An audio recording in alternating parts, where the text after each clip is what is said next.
See? Ain't that how I go? I'm like, look, I'm at the age where nigga, I can date you or your daddy. You pick. Like, whoever gonna act right. That's what's up. Right. I can date both, okay? Either one. That's exactly what's Man, up. But, no, like, just, it's a thing. So, like, I was talking to my mentees and stuff. Like, if I tell you, my son had a procedure last week, right? He had a bronchoscopy. Because, you know, he's still dealing with pulmonary issues and we're trying to iron out what the treatment plan is going to be moving forward. And his anesthesiologist, he came in there and I think I talked to him for about 5 minutes. Now, he was in the room with my son for a 20-minute procedure. And then I talked to him for about 3 minutes after. So, what was that? A half hour? Mm-hmm. A half hour altogether? They said this man is pulling almost $1 million. On average, they're making around 400 something thousand. And the nurse said that he's pulling almost $1 million with the amount of time that he puts in. That's in your little tax bracket. Man, what? But so I'm surprised you ain't give him none. No. You thought about it though, didn't you? No, you think it's not. I'm not strictly hypergamous, Howard. Whatever that word It's it is, mine. you that. No, it's the mindset. Like, look, I got away from dating those type of men because it was mindset. I am a true demisexual. Like, I love somebody I can truly learn from. No that more. makes me. I love deep So conversation. you just basically admitting no more bitch ass niggas. Shit, you know. Well, some of them are bitch ass niggas too, according to you. Okay. What makes them a bitch ass nigga? Because like with money, if you rich, like I think that when you pick a queen, you really need to be some type of real ass nigga. Just be real about it. Don't be smug about it, fake about it. Like, you rich, you really don't got shit else to prove already. You wealthy already. Okay. The only thing you lacking is a good woman. Mm-hmm. So why am I playing games? But when we were talking about men in power, I wouldn't say that they weren't all rich per se. But no, I didn't say all of them. I said some of them. Yeah.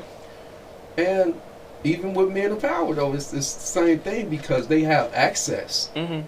So it's basically in the same thing. Like, no, nigga, don't call me or blow me off or no shit like that right there. You just really exposing yourself. Yeah. When you do shit. Like yeah. that. So. Yeah. Another one of my rants today is definitely that season. I saw somebody make a post earlier. Actually the other day, as a matter of fact, but it really is that season where it's like you driving down the street and you see the mom in the coat, but the baby not. What are we doing? I don't understand. What is the logic? Where is that baby's coat? And I am that one. That'll say something. Now, I started my coat drive, so I do a coat drive every year. And for me, with generally how I start the coat drive, I will literally have these coats in the back of my truck, and I will give them out to people as I see that they need them. Shout out to my boy Brian. He was the first person that actually donated. He gave me a whole bag of them, male and female coats, and every one of them is gone. Every one. And it was a big old bag. But see, that's the need that we have out here. And it's like one thing that I actually want to say about that, because, you know, I spend a lot of time. So it's like I don't talk about the community work that I do, but I definitely be out here. And one of the things is like, you know, I would give away food and everything.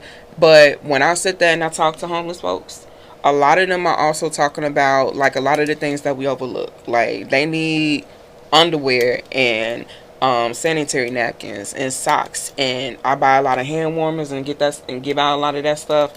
You can get hats and gloves and both from Amazon for the low and give that stuff out, but definitely coats. So I'm like, you know, please, if you all have any gently used coats and stuff like that, I'm not even talking about giving them to me, but like if you could just put some stuff in the car. If you could get some cheap hygiene kits and stuff like that and just give them out as you see them, they need them. One place I would go a lot would be Tent City, under the bridge and stuff. And like, you know, you sit there and have some of the deepest conversations with these people. Some of the deepest conversations. But one of the conversations we had was what so many people tend to overlook. Now, my question to you, I remember like when I was younger, if you saw somebody homeless, the old school used to yell out like, "Go get a job," and we all know now that that's not a thing. They can't just go and get a job, right? Matter of fact, you got people out here that are homeless because it's mental, right? I was getting ready to hit on that. So, when they ask you for money, and you know that they might be going to buy drugs with it, does it bother you? Does it matter to you? Or what do you do? Like if somebody comes up to you and they need something, what are you giving them? I usually, to be perfectly honest, I give money to people that don't ask. Mhm. That'd be my thing. Maybe that's not a good way of doing it. I think that people ask. I don't know their motives. Mhm. Like I don't know if they going to buy drugs or alcohol or Mhm. anything like that.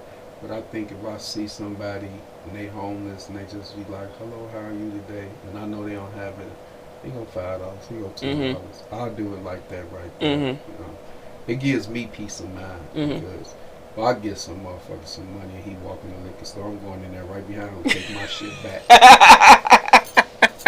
I don't know, I got to a point like, man, it's bold to just be out there asking strangers for help. So I got to a point where I was like, well, shit, if you bold enough to ask, if I can give it, I'm just Man, gonna give it to you and do what you need to do well, to comfort I, yourself with I, whatever you I, got going on. I think we got the money. Chris Brown come to town. Motherfuckers go spend $2,500 for a ticket. And we talking about the McDonald's workers. Mm. Oh, baby, they're gonna come up with it, honey. Yeah, they gon' it's the most insane If shit there's a will, there's a way. it's the most insane shit I've ever seen in my life, man.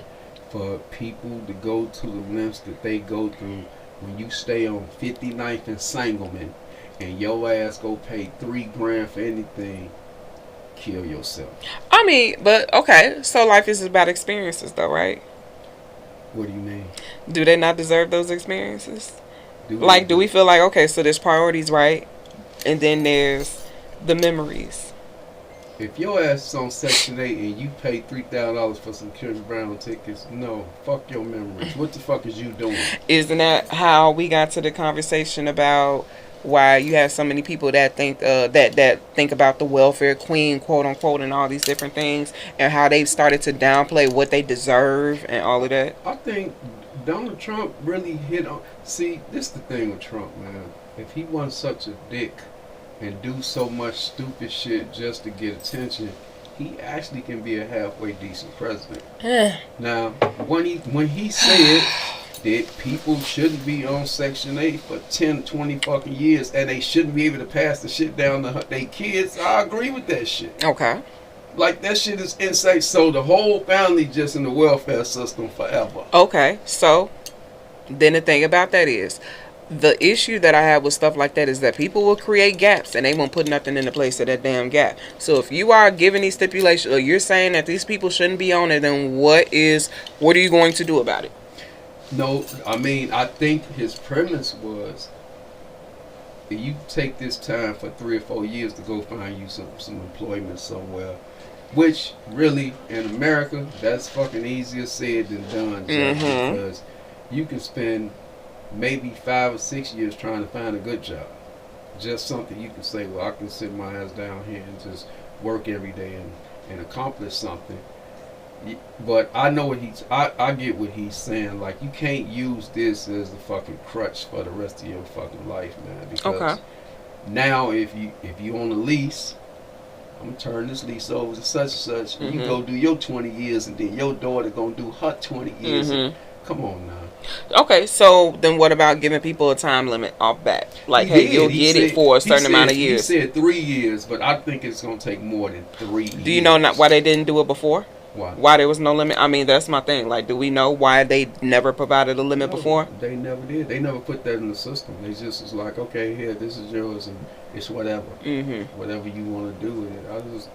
I don't think it's a good idea. I think not only that, he said something that I agree with. He said it holds other people back on the waiting list who need housing, but you taking up that waiting list because you've been on fucking Section 8 for 25 fucking years. Interestingly enough,